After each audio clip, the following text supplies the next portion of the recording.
This whole computer thing is great, but I wish it came on a stick. Huh. Neat. The Intel computer stick has one USB 2.0 port, 10W micro USB for power, micro SD card slot, and a male HDMI connector.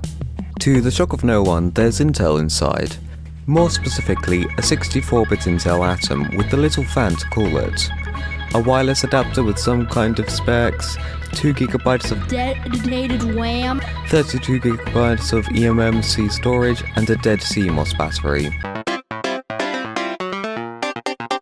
Windows 10 32-bit or Ubuntu 14.04 64-bit would be pre-installed.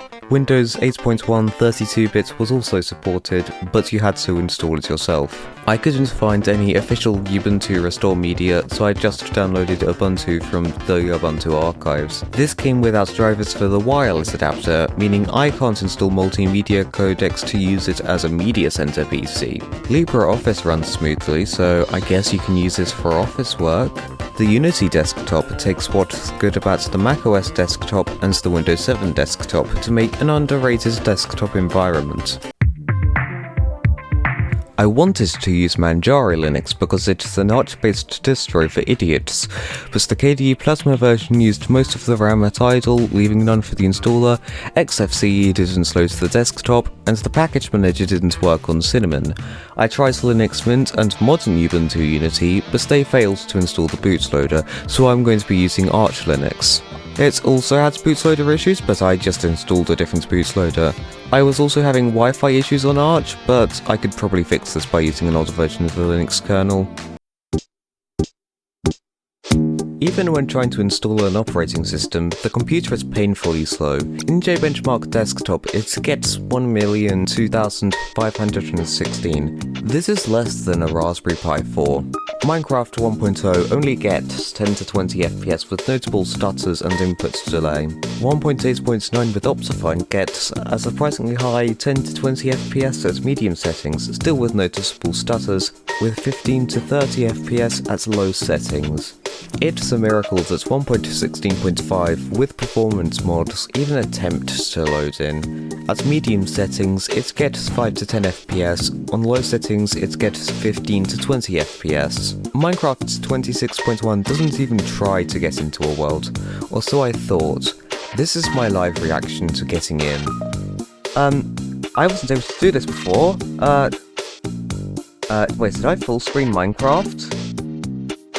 It can do that? And it hasn't crashed? Okay, this is the highest frame rate, but that's playable. I have very low standards for playable. At 100% usage in performance mode, the Intel computer stick uses up to 10 watts.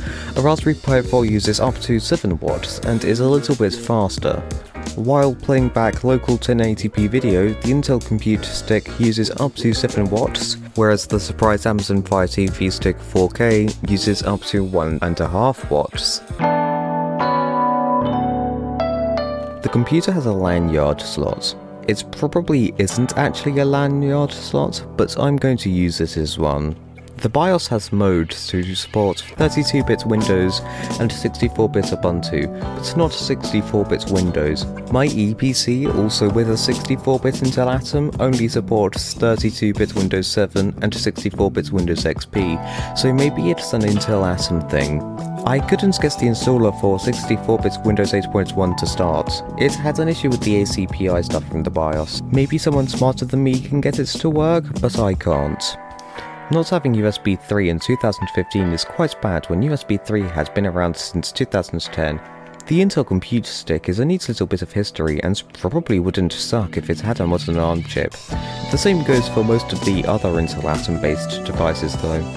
Maybe in the future I can make a video trying Windows 11 or some other Linux distro on this computer.